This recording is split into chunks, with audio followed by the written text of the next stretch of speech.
Bueno, muy bien, en este nuevo encuentro vamos a hacer el desarrollo de la clase de estructuras, que es de alguna manera una introducción a lo que van a ver en sucesivos cursos a lo largo de la carrera, en estructuras 1, de estructuras 2 y sistemas estructurales, donde van a incorporar a esta presentación introductoria la función del cálculo y resistencia de cada uno de los materiales.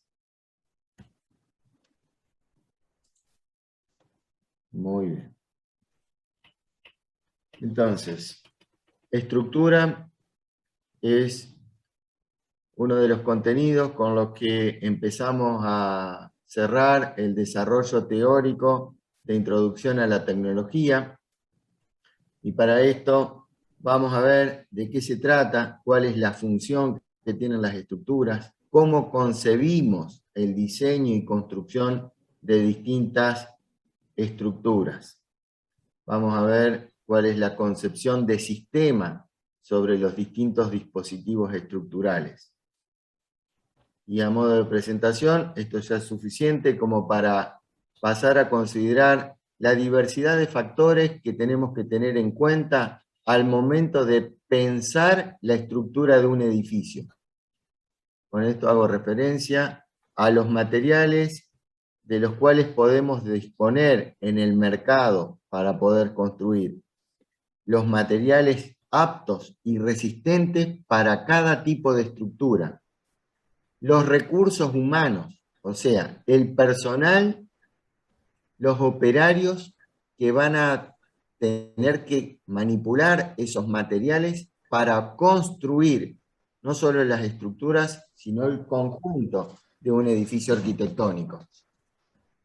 Estos recursos humanos, de acuerdo al nivel de calificación, a su capacidad, podrán comprender los distintos tipos de soluciones, procesos constructivos, técnicas y sistemas constructivos, como para poder decir que nuestra obra cumple con el arte del buen construir. Convocamos nuevamente a nuestro estimado amigo Ludwig Bertalanffy, que ya habíamos citado en el taller introductorio, para hablar de la teoría general de sistemas aplicado a los sistemas estructurales.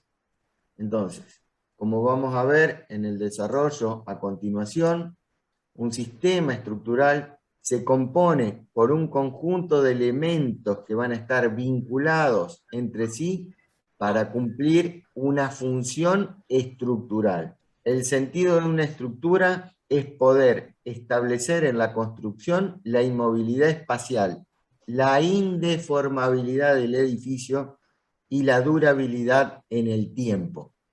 Esos son los tres principios y objetivos básicos que tiene una estructura. Para diseñar y entender el funcionamiento de un sistema estructural, de un conjunto de elementos articulados entre sí para cumplir esa función de indeformabilidad, de durabilidad en el tiempo, vamos a tener en cuenta la tercera ley de Newton, que establece que cuando un cuerpo ejerce una fuerza sobre otra, éste reacciona con otra fuerza de la misma magnitud ejercida en sentido contrario. De aquí se establece lo que entendemos en arquitectura como principio de acción y reacción de cargas y esfuerzos. Entonces, para que un edificio esté en equilibrio, la sumatoria de las cargas permanentes y accidentales se deben equilibrar en cero con respecto a las reacciones que genera la tierra o el suelo que sirve de apoyo y fundación del edificio. Podemos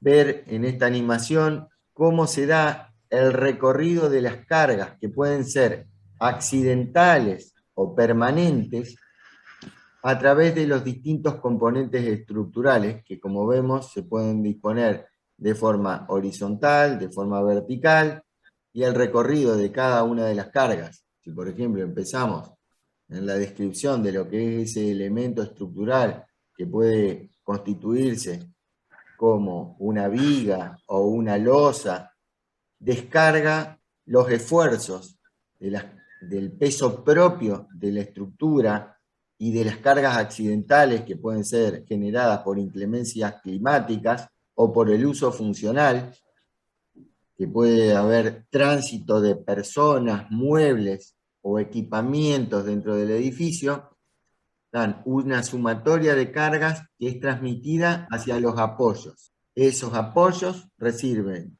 esas cargas provenientes del elemento horizontal y se suman a la sumatoria de cargas que vienen desde partes que están más arriba de la construcción, y todas estas reacciones se trasladan hacia las fundaciones.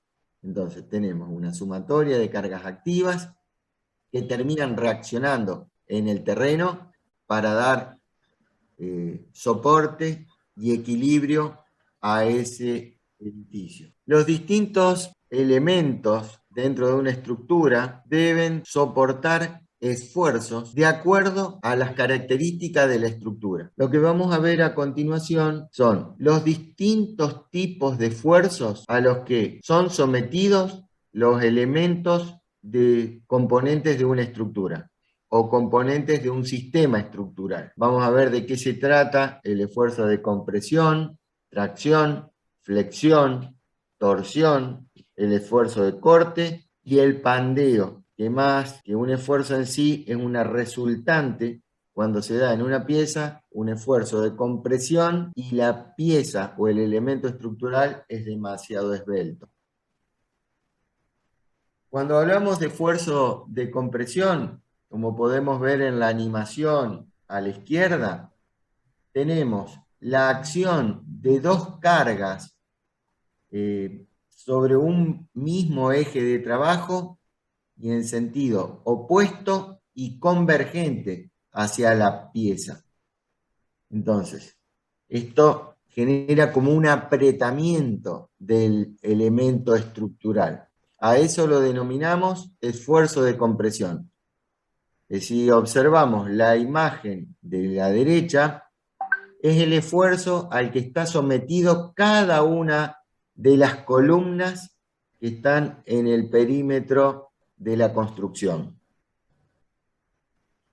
El esfuerzo de tracción, por el contrario, es el esfuerzo que soportan, para dar un ejemplo, los tensores de lo que está en la imagen, el puente colgante que todos ustedes conocen, que está acá cercano a la Facultad de Arquitectura, es el esfuerzo al cual son sometidos los elementos estructurales, como en este caso los tensores, por acción de dos fuerzas que generan cargas en sentido contrapuesto, o acciones en sentido contrapuesto y divergente.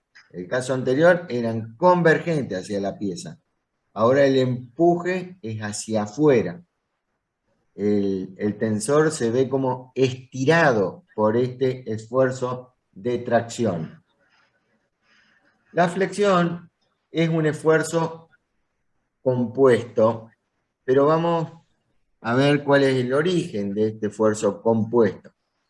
Como podemos ver en la animación, tenemos un elemento estructural que está sometido a una suma de cargas propias del peso propio de la estructura, como de la sumatoria de cargas accidentales que puedan tener, y esta pieza está simplemente apoyada por dos elementos estructurales que absorben las fuerzas activas que son trasladadas por esta viga, losa o elemento estructural horizontal que se ve flexionado, se ve expuesto a absorber el esfuerzo de flexión.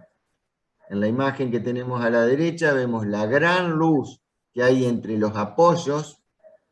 Sin embargo, el elemento estructural está dimensionado, diseñado y construido para que no se deforme, absorbiendo el esfuerzo natural de flexión al que está sometido. Decía que este es un esfuerzo compuesto, porque en esa deformación que vemos en la animación, si prestan atención, las fibras de las capas superiores del cuerpo se van a ver sometidas a compresión, mientras que las fibras de las capas inferiores del elemento estructural van a ser traccionadas. Ese esfuerzo conjunto, vuelvo a repetir, lo denominamos esfuerzo de flexión. La torsión es un elemento que podríamos identificar con mayor claridad en piezas mecánicas, como puede ser el eje de rotación de los pedales de una bicicleta, para poner un ejemplo muy sencillo. En arquitectura, ese esfuerzo se da cuando tenemos, por ejemplo, situaciones de voladizo con excentricidad, como es la losa que aparece en esta obra de Wright.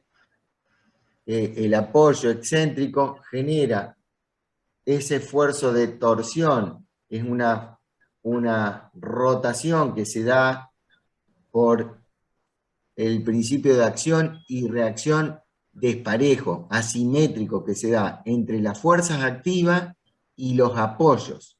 Acá tenemos todo este vértice en voladizo que no tiene un apoyo. Está generando sobre el elemento estructural ese esfuerzo de torsión. El esfuerzo de corte se da como un efecto de corte de cizalla, que se da en los apoyos entre un elemento estructural horizontal y los puntos de reacción con los paramentos o soportes en vertical, que funcionan en sentido contrapuesto. La fuerza de acción que produce el elemento estructural y la fuerza de reacción que genera el apoyo. El pandeo, como les decía en la presentación de los distintos tipos de esfuerzo, en la imagen se puede ver, es un elemento estructural muy esbelto, como las columnas que aparecen en la imagen de la derecha, que están siendo sometidas a un esfuerzo de compresión. A esto hay que calcularlo perfectamente, porque el pandeo hace que el elemento estructural salga del eje de trabajo y esa deformación puede hacer colapsar la pieza estructural y el edificio en su conjunto. Vimos los distintos tipos de esfuerzos, vamos a continuar viendo las tipologías que a lo largo de la historia podemos reconocer como sistemas estructurales de forma activa, de vector activo, masa o superficie activa. ¿De qué se trata esto? Entonces, hablamos de un sistema estructural o una tipología estructural de forma activa. Acá, en el puente este que seguramente muchos conocen, el puente carretero Santa Fe-Santo Tomé, la forma activa es el arco.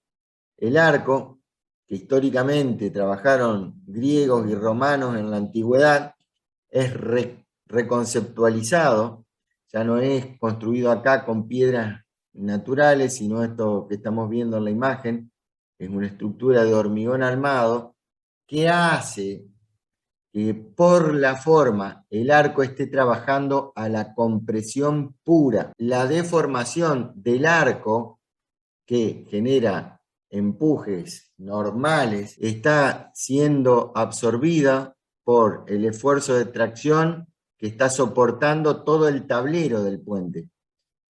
Y la virtuosidad que tiene ese arco construido en hormigón armado. El arco, como digo, es una estructura que trabaja a la compresión. Se elige un material óptimo para absorber esfuerzos de compresión como el hormigón armado, que está recibiendo una suma de cargas que aparecen más o menos repartidas de un modo uniforme, que son esos tensores en vertical que están soportando al mismo tiempo el tablero en horizontal del puente. Las estructuras de vector activo, como podemos ver en la imagen, es una estructura reticulada, es una estructura espacial de alma hueca. Acá estas estructuras se basan en un principio geométrico de triangular la estructura. Si pueden prestar atención en la imagen, todos esos reticulados son triángulos. Si nos pusiéramos a medir en detalle, seguramente la mayoría de los elementos que conforman estos triángulos tienen la misma magnitud. El triángulo es la forma geométrica indeformable por excelencia. Y la particularidad que tiene este tipo de reticulados es que terminan descomponiendo los esfuerzos sobre el elemento estructural en dos esfuerzos de los que ya hemos hablado. La acción y la reacción generan esfuerzos simples de compresión o tracción sobre cada una de las piezas. Con este tipo de estructuras podemos generar estructuras de alta eficiencia y de menor peso específico o menor peso propio.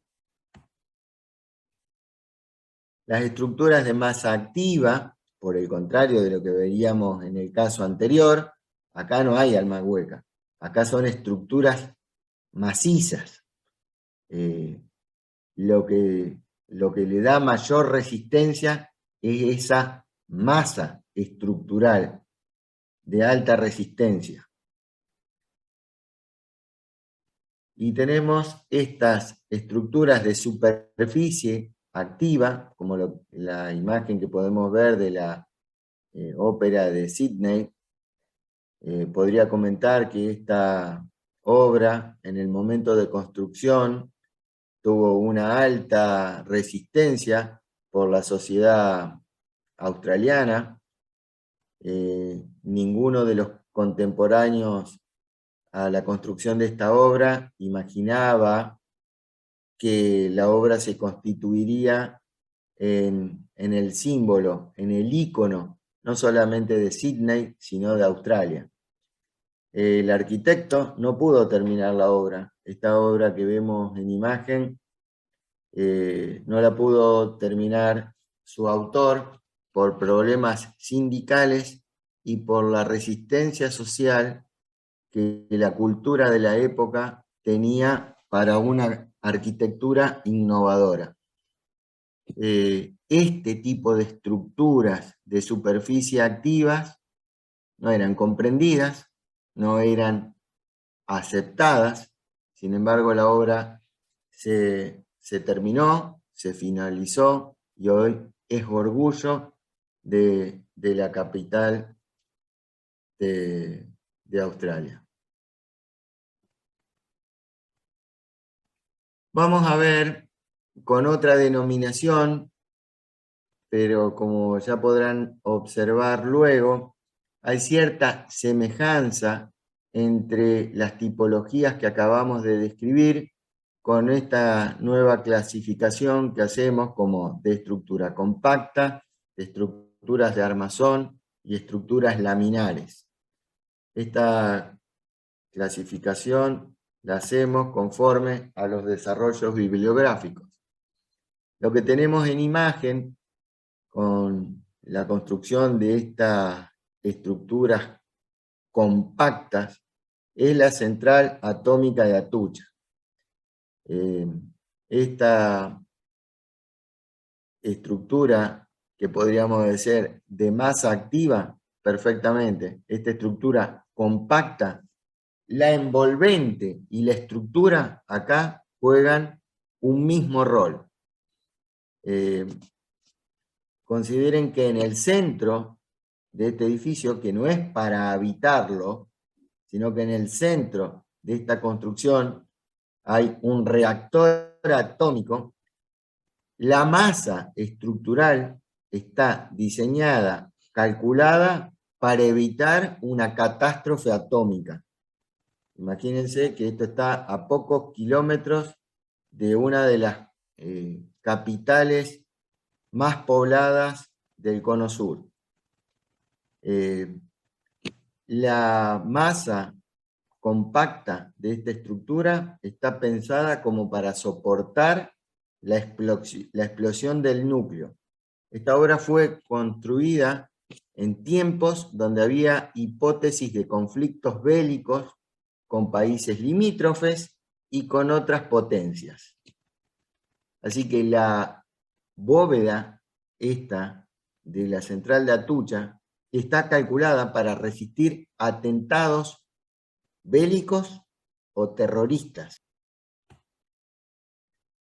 Las estructuras de armazón, bueno, ¿qué concepto más puedo agregar de lo que ya dijimos sobre la triangulación de las estructuras cuando describíamos la tipología de estructuras de vector activo? Acá tenemos que el conjunto reticulado de elementos conforma una estructura espacial muy esbelta y resistente. Y con respecto a esta clasificación de estructuras laminares, ¿qué diferencia podríamos hacer con respecto a lo que describíamos en la ópera de Sidney? Son distintas maneras de denominar a estas tipologías estructurales de superficie, que la resistencia la da la forma y la superficie que tiene la estructura, vulgarmente denominadas como estructuras de cáscara de huevo.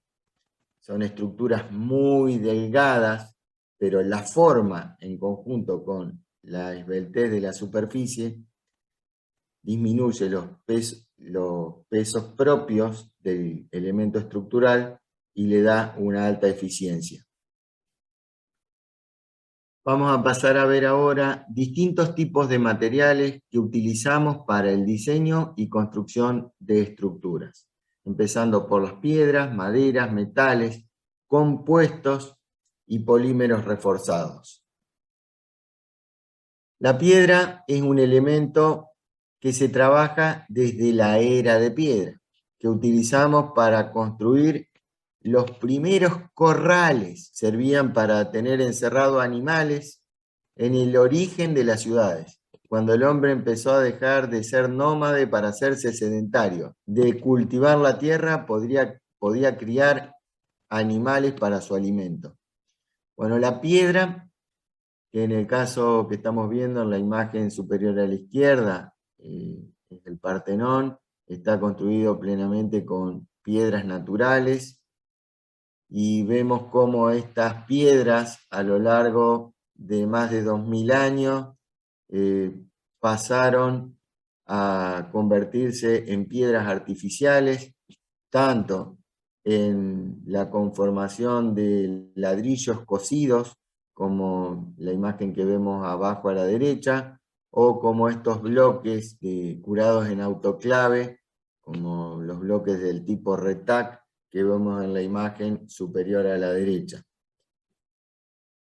Con respecto a las maderas, es muy apropiado y eficiente el uso de maderas naturales y maderas reconstituidas, que hay de distintos tipos. La imagen que tenemos hacia la derecha son las conocidas como placas USB, que son placas materializadas con fibras de madera orientadas en diferentes direcciones, están vinculadas entre sí por polímeros y prensadas.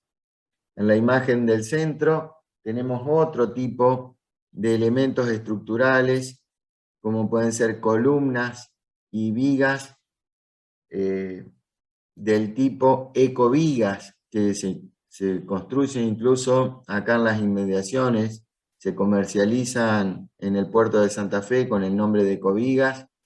Son elementos estructurales compuestos por distintos listones pegados y prensados. La fábrica está en la localidad de Esperanza, acá a unos escasos kilómetros. De los metales, hemos visto ya cómo pueden ser utilizados en distintos tipos de estructuras reticulares de vector activo. Acá tenemos otra imagen más, cómo se vuelve a utilizar la triangulación para la eficiencia estructural. Los elementos metálicos utilizados pueden ser el hierro, el acero, el aluminio, etc. Con respecto a los compuestos, acá tenemos la conjunción de distintos materiales que trabajan en conjunto como estructuras y cerramientos, y digo en conjunto porque pueden funcionar los cerramientos juntamente con la estructura como muros portantes estructurales. Lo que vemos en la imagen superior es el montaje de la estructura portante de un sistema de entramado metálico como es el steel frame, que luego va a albergar una serie de placas rigidizadoras como las que veíamos en la imagen anterior, de esas placas OSB, y hacia el interior va a tener un cerramiento con placas de roca yeso, y va a recibir en el alma hueca una serie de aislantes térmicos como puede ser la fibra de vidrio. No estamos viendo en eso en imagen, se los estoy describiendo, pero estamos componiendo en conjunto una serie de elementos con distintas particularidades que hacen no solamente a la eficiencia estructural, sino a la eficiencia energética de esos elementos que adoptamos para la construcción de nuestros edificios. En las imágenes de la parte de abajo, a la izquierda, vemos cómo tenemos la combinación de estructuras que están compuestas por elementos de madera y elementos metálicos. Y en la imagen de la derecha, abajo, vemos cómo se pueden materializar cerramientos con gaviones de piedra, que son como bolsones de piedras que quedan empaquetados dentro de mallas metálicas. Y los polímeros reforzados, que pueden ser las fibras resistentes, pueden ser fibras de vidrio, fibras de Kevlar o fibras de carbono, que se vinculan entre sí estas fibras, que pueden tener distintos tipos de características de acuerdo a su estructura. Pueden ser fibras lineales, unidireccionales o entramados, conocidos con el nombre de Robin. Y digo, estas fibras se vinculan entre sí por resinas que son excitadas por catalizadores para generar el fragüe y el endurecimiento de estas estructuras o de estos elementos estructurales o materiales que nos permiten la conformación de superficies no euclidianas, superficies de doble curvatura. Nos da una utilidad y una posibilidad de generar formas complejas. Vamos a ver ahora otro capítulo que refiere a la generación de la forma estructural, basado en dos nociones geométricas, generatriz y directriz. Esto es algo que ustedes estuvieron trabajando en el taller de arquitectura con Miriam Besone. Producto de esto, pudieron desarrollar las maquetas que veíamos expuestas en el patio el otro día. Bueno, ahora vamos a ver en detalle cuál es el principio que tomamos de la geometría para la tecnología. Entonces, la generatriz puede ser el punto, la línea, el plano, y la directriz puede ser de distintas formas, pero en su desarrollo puede ser continua o discontinua. Entonces, podemos decir, principio de la geometría, tomando como el elemento básico el punto, que la traslación continua de un punto en el espacio nos da como resultado una línea, que de acuerdo a la directriz de esa traslación puede ser una línea recta o una línea curva. Con el mismo principio podemos tomar como generatriz la línea y decir que la traslación continua de una línea en el espacio da como resultado una superficie, que puede ser plana o curva. Ahora, esta superficie tomada como generatriz, la traslación continua de una superficie en el espacio puede dar como resultado un volumen. Así que, teniendo en cuenta esos principios, vamos a incorporar la característica que pueda adoptar esta directriz, de forma continua o discontinua. El punto que se traslada en el espacio en forma discontinua nos da esa secuencia de puntos. La línea trasladada en forma discontinua nos da esa otra resultante, y el plano acá no nos está mostrando la discontinuidad. Se ve que ha quedado pegado la imagen de la diapo anterior. Pero acá sí podemos ver el principio de generatriz, que es el arco de medio punto, y el eje de directriz, que en este caso es recto. Acá tenemos como generatriz un arco construido en ladrillos, que se traslada de forma continua en el espacio, dando como resultado la construcción de esa bóveda de cañón corrido. Acá es otro caso.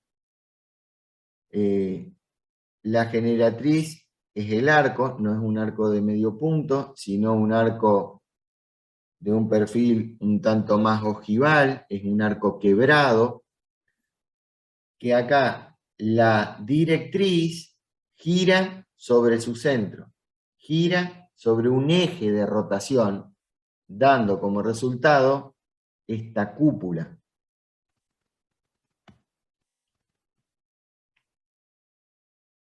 Vemos acá como generatriz nuevamente el arco, pero a diferencia de la cúpula que veíamos en esa cúpula de Micenas, acá vemos que la traslación de la directriz, en vez de ser continua, es discontinua, dando como resultado todo este entramado construido en hormigón armado, y ese entramado da lugar y cabida a todo un sistema de cerramientos que sirven como aventanamientos para dar luz y aire al interior de esa cúpula. Acá vemos la generatriz, que está dada por los dos apoyos verticales y esos pórticos dispuestos a dos aguas.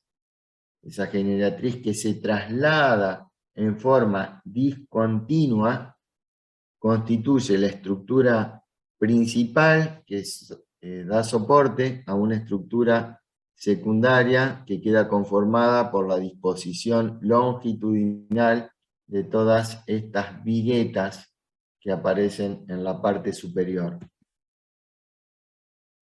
Bueno, con esto vamos cerrando. Esta es la bibliografía que se tomó como fuente para el desarrollo de los contenidos que acabamos de exhibir.